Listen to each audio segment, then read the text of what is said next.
ভূমিকাটা একটু পড়ে আসবেন, তার ব্যাখ্যাটা চাইবে আপনাদের কাছে। কারণ আপনারা বাস্তবতায় আপনাদের স্টুডেন্টদেরকে বলতে হবে যে এই কবিতার মধ্যে কি বলতে চেয়েছেন।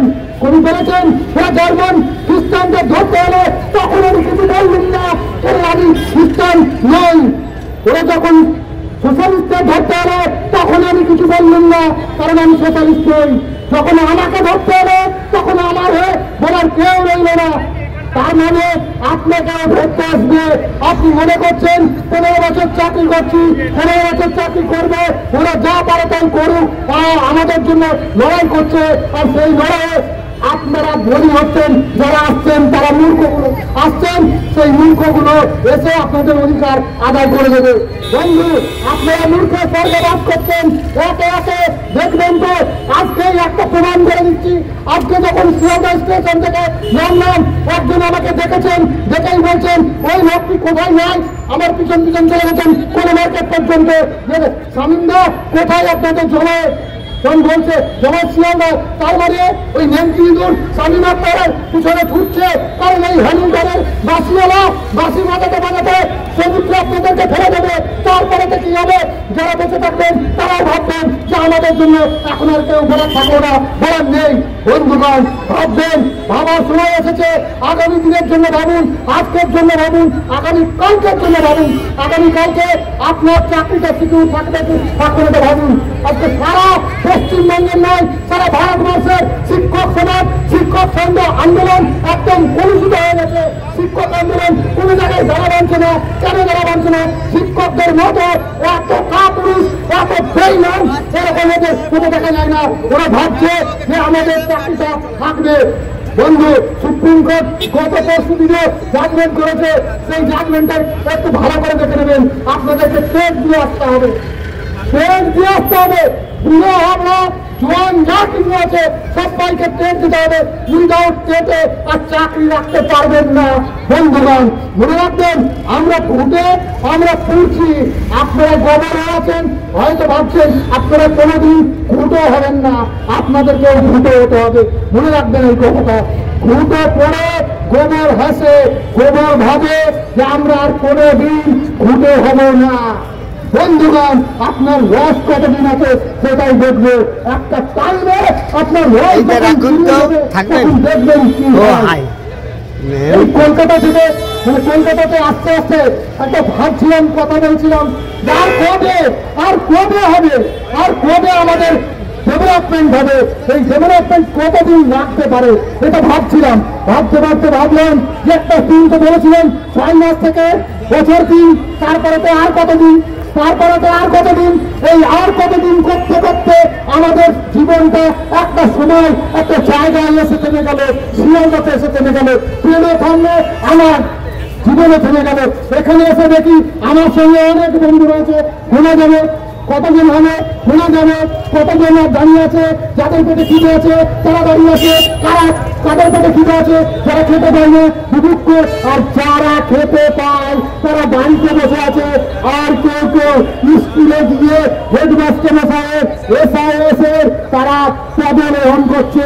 ভালো ছেলে গুড বয় সার্টিফিকেট নেবেন, ফার্স্ট বয় সার্টিফিকেট নেবেন, অথচ তার বেতন কিন্তু অ্যাকাউন্টে ঢোকে 8,000 টাকা, অথচ তার বেতন কিন্তু ঢোকে 10,000 টাকা, তার বেতন কিন্তু ঢোকে 13,000 টাকা। এর বেশি হয় না। সে পিতানি যতই মারক না কেন 13,000-এর বেশি পায় না। আর যদি উকিল পাওনা কেউ করে, অর্থাৎ নিজের কিছু উকিল পাওনা যদি করে, তাহলে হয়তো কিছু পেতে পারে। কিন্তু সেই অত বড় সৎসাহস, অত বড় ভালো মাস্টারমশাই ওই হেডমাস্টারের কাছে হতে পারবেন না। কারণ হেডমাস্টার মশাইগুলো বহুত চালাক। তারা কিন্তু মিড ডে মিলের ওই যে আমুল দুধের প্যাকেট, ওই প্যাকেটটা কিন্তু তাদের ব্যাগের মধ্যে আগে থেকে ঢুকিয়ে রাখেন। প্রতিদিন 100% স্টুডেন্ট কালেকশন হয়, প্রতিদিন 100% ছাত্র স্কুলে আসে এবং তাদের বকরাগুলো তারা নিজেরাই তুলে নেয়। ওই বকরাগুলো কোথায় পর্যন্ত আসে জানেন? একদম টপ টু বটম পর্যন্ত আসে, অর্থাৎ ওই ভিডিও থেকে DM পর্যন্ত চলে আসে। ওখানে কোনো রকম প্রতিবাদ হয় না, ওখানে কোনো রকম ভিজিলেন্স হয় না, ওখানে কোনো রকম CBI হয় না। যত CBI হয় ওই প্যারা টিচার, এসএসকে, এমএসকে, শিক্ষা বন্ধু এরা স্কুলে গেল কি গেল না তার খোঁজ নেওয়ার জন্য ভিজিলেন্স হয়, তার খোঁজ নেওয়ার জন্য বলে হেডমাস্টার আমি দেখে নেবো, দ্বিতীয়কে দেখে নেবো, দ্বিতীয়কে বলবো, আমি বলবো যে কেউ দেখবে না, আপনি দেখবেন, কিন্তু আপনি দেখার মতো কাজ করলেন না। আপনাকে কেউ দেখবে তো? আপনাকে কেউ দেখবে তো? আপনি যদি দেখেন তাহলে ভালো কথা, যদি না দেখেন ওই সুব্রত ব্যানার্জির মতো গলায় পিএলও ডিউটির আইডেন্টিটি কার্ড নিয়ে এই ডিপার্টমেন্টের তার যে প্রবৃদ্ধি, তার যে আন্দোলন, সেই আন্দোলনে তাকে আসতে দেখছি। কিন্তু এমন করে বিএলওর সব সাহস কলকাতা নেই যে বিএলও এসে আর আন্দোলনে আসবে। বন্ধুগণ, আপনারা বাড়িতে বসে থাকেন, যারা পুরুষ আছেন তারা বাড়িতে বসে আছেন, হাতে চুরি লাগান, ধুতি থেকে একটু শাড়ির মতো করে ভালো করে পড়বেন, দেখতে খুব সুন্দর লাগবে। সোশ্যাল মিডিয়ার মাধ্যমে এই বক্তব্য যাবে, তারা জোরে পুরো আগুন ধরবে। আর আমাদের বক্তব্যগুলো শুনে তাদের কোনো প্রয়োজন নেই, কারণ আমাদের এত ভিড়ের দরকার নাই। ফেসবুক, সোশ্যাল মিডিয়াতে আমাদের ভিড়ের কোনো প্রয়োজন নেই। আমাদের দর্শক দরকার ছিল সিয়ানাতে নবান্ন অভিযানে, যেখানে প্রতিনিয়ত প্রতি মাসে আমাদেরকে কলকাতায় আসতে হয়। এই জায়গায় দাঁড়িয়ে আমরা প্রত্যেক দিন আসবো, এরপরে তো প্রত্যেক দিন আসবো, প্রত্যেক দিন আসবো। কলকাতা পুলিশ পারমিশন দিক আর না দিক আমরা আসবো, কারণ আমাদের পেটে খিদে আছে। একটা কোনো মুড়ি খেতে গেলে 10 টাকা লাগে, আর আমরা কত টাকা পাই যে আমাদের মুড়ি খাওয়ার পয়সাটুকু হয় না। সুতরাং বন্ধুগণ, আপনারা জানেন এই রক্ত, এই জল, এই আবহাওয়া, এই সব কিছু এটা আপনাদের জন্য উৎসর্গিত। এত কিছু করার পরে আপনারা বাড়িতে বসে আছেন নির্লজ্জে বেড়ায়। আপনাদের মতো দরকার নেই, আপনাদের মতো দরকার নেই, কারণ আপনারা আপনাদের ডেভেলপমেন্ট চান না। যারা এখানে এসেছে এই 1002 প্যারা টিচার, এসএসকে, শিক্ষা বন্ধু, অফিস কর্মচারী যারা এসছেন, এই তারাই তাদের ডেভেলপমেন্ট চায়। আর বাকি আপনারা কেউ ডেভেলপমেন্ট চান না, আর চান না বলে আপনারা আসেননি। যদি আসতেন তাহলে জানতেন যে আপনার সঙ্গে আমার সম্পর্ক আছে, আমার সঙ্গে সম্পর্ক তাদেরই থাকবে।